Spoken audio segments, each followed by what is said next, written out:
Hi ഫ്ரெண்ட்ஸ், എല്ലാവർക്കും നമസ്കാരം. இன்றைக்கி நம்ம குக் வித் லில்லி சேனலில் ரொம்ப சுவையான கேரளா ஸ்பெஷல் பலாப்பழ கும்பிளப்பம் எப்படி பண்ணுறதுன்னு தான் பார்க்க போகிறோம். இந்த கும்பிளப்பம் பண்ணுறதுக்காக நம்ம பலாப்பழம், வெல்லம், துருவன தேங்காய், கோதுமை, அதே மாதிரி வறுத்த பச்சரிசி மாவு எல்லாம் சேர்த்து தான் கும்பிளப்பம் தயார் பண்ண போகிறது.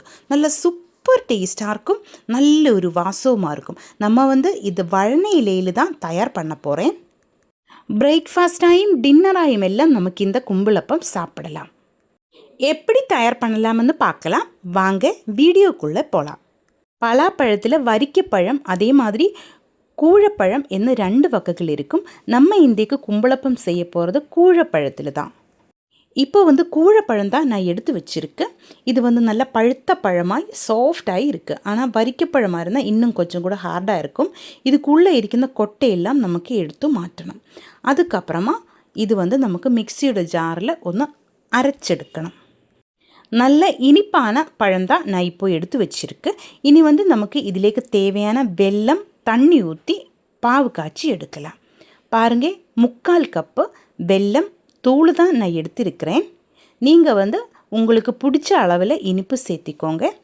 1/4 கப்பு தண்ணி கூட நான் இதிலேக்கு ஊற்றியிருக்கு. இது நல்லா கொதிக்க விட்டு எடுக்கலாம். அதுக்கப்புறமா ஃபில்டர் பண்ணி மாற்றி வைக்கலாம். இப்போ 3 கப்பு கோதுமை மாவும் 2 கப்பு வறுத்த பச்சரிசி மாவும் தான் நான் சேர்த்தி இருக்கு. இனி இதிலேக்கு தேவையான உப்பு சேர்க்கலாம். நம்ம பலாப்பழம் நல்ல இனிப்பான பழம் தான், அதனால் நம்ம வெல்லம் எடுக்கும்போது அதை பார்த்து தான் எடுக்கணும். இனி இதிலேக்கு 1/4 கப்பு துருவன தேங்காய் சேர்க்கலாம். தேங்காய் இன்னும் அதிகமாக சேர்த்திருந்தால் நல்ல டேஸ்ட்டாக இருக்கும். இப்போ பலாப்பழத்தின் கொட்டையெல்லாம் நான் மாற்றியிருக்கு. மிக்சியோட ஜார்லேக்கு போட்டு அரைச்செடுக்கலாம்.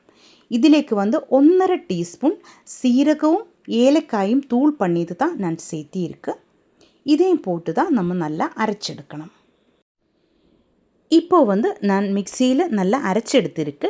இது நம்ம மாவிலேக்கு சேர்க்கலாம். பச்சரிசி மாவு மட்டும் சேர்த்து கூட நமக்கு இந்த கும்பிளப்பம் தயார் பண்ணி எடுக்கலாம். அதே மாதிரி கோதுமை மற்றும் சேர்த்து கூட நமக்கு இந்த கும்பிளப்பம் தயார் பண்ணி எடுக்கலாம். இப்போ பலாப்பழம் எல்லாம் நல்லா கரெக்டாக நான் அரைச்செடுத்திருக்கு. அது மாவிலேக்கு சேர்த்து நல்லா மிக்ஸ் பண்ணி எடுக்கலாம். பின்னாடி கை வச்சு நல்லா கலரு விட்டு மாவு பிசைஞ்சு எடுக்கலாம். அதுக்கப்புறமா நம்ம பானியாக்கி வச்சு வெல்லம் இதிலேக்கு சேர்த்தி அதுவும் நமக்கு நல்லா மிக்ஸ் பண்ணி எடுக்கலாம். தண்ணி ஒன்றும் இதிலேக்கு ஊற்றக்கூடாது. வெல்லத்தின் பானி இதே மாதிரி வடிகட்டியில் ஊற்றி நல்லா ஃபில்டர் பண்ணி தான் நம்ம மாவிலேக்கு சேர்க்கணும். இதில் அழுக்கொன்றும் இருக்கக்கூடாது. இப்போ இந்த வெல்லத்தின் பானி ஊற்றி கை வச்சு நமக்கு நல்லா பிசைஞ்செடுக்கலாம். கை வச்சு நல்லா பிசைஞ்செடுக்கும்போது நம்ம மாவு நல்லா சாஃப்ட் ஆகிட்டு வரும். இது கரெக்டு அளவில் தான் நம்ம எடுத்திருக்கிறேன். பாருங்க, மாவு இதே மாதிரி தான் இருக்கணும். ரொம்ப லூஸாகவும் இல்லை, ரொம்ப டைட்டாகவும் இல்லை, இதே மாதிரி தான் இருக்கணும். இனி கும்பிளப்பம் செய்கிறதுக்காக வழனையில் நல்லா கழுகி க்ளீன் பண்ணி எடுக்கலாம். உங்களுக்கு வழனையில் கிடைக்கலன்னா வாழையில் இதே மாதிரி கோன் ஷேப்பில் மடித்து கூட இந்த கும்பிளப்பம் தயார் பண்ணி எடுக்கலாம். ஆனால் இந்த வழனை இலைக்கு நல்ல ஒரு வாசமாக இருக்கும். நம்ம இந்த கும்பிளப்பம் செய்யும்போது நல்ல டேஸ்ட்டும் வாசமும் நம்ம கும்பிளப்பத்துக்கு கிடைக்கும். இப்போது வழனையில் நல்லா கழுகி நான் எடுத்திருக்கிறேன். இனி நமக்கு இது கோன் ஷேப்பில் மடிச்செடுக்கலாம். இந்த இலையோட எட்ஜு இதே மாதிரி மடித்து ஒரு கோன் ஷேப்பில் நமக்கு செஞ்செடுக்கலாம். நம்ம கையில் தென்னங்குச்சி இருந்தால் அதே குத்தி கூட இந்த கோன் ஷேப்பை நமக்கு செஞ்செடுக்கலாம்.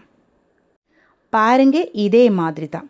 ஆனால் என்கிட்ட தென்னங்குச்சி இல்லை, அதனால் நான் இந்த மாதிரி வச்சதுக்கப்புறமா இதனோட இந்த சைடு உள்ளிலேக்கு நமக்கு மடித்து இப்படி தான் நம்ம கோன் ஷேப்பில் ஆக்கி எடுக்கணும்.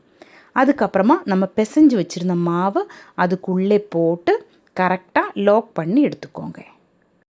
இப்போ அதே மாதிரி இந்த கோனிலேக்கு நான் மாவை ஃபில் பண்ணி எடுத்திருக்கு.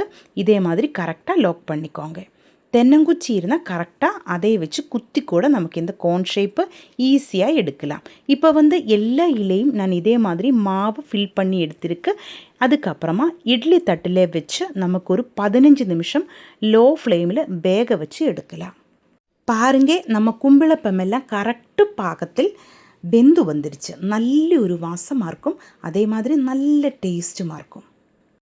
பலாப்பழம் சேர்த்து தான் இந்த கும்பளப்பம் தயார் பண்ணுறதுனால நல்ல டேஸ்ட்டும் அதே மாதிரி நல்ல சாஃப்ட் ஆகிட்டும் தான் இந்த கும்பளப்பம் இருக்கும். பாருங்கள், நல்ல சாஃப்டாக இருக்குது, நல்ல டேஸ்ட்டாக இருக்கும். கண்டிப்பாக நீங்கள் ட்ரை பண்ணி பாருங்கள். இந்த வீடியோ உங்களுக்கு பிடிச்சிருந்தால் சேனல் சப்ஸ்கிரைப் பண்ணுங்க, லைக் பண்ணுங்க. கேரளா ரெசிபீஸ் பிடிக்கிற உங்கள் ஃப்ரெண்ட்ஸுக்கெல்லாம் நீங்கள் ஷேர் பண்ணி கொடுங்க. ஹைப் ஆப்ஷன் ப்ரெஸ் பண்ணி என்ன கொஞ்சம் சப்போர்ட் பண்ணி கொடுங்க. உங்களுடைய ஃபீட்பேக்கு கண்டிப்பாக நீங்கள் கமெண்ட்டில் எழுதி போடுங்க. Thank you.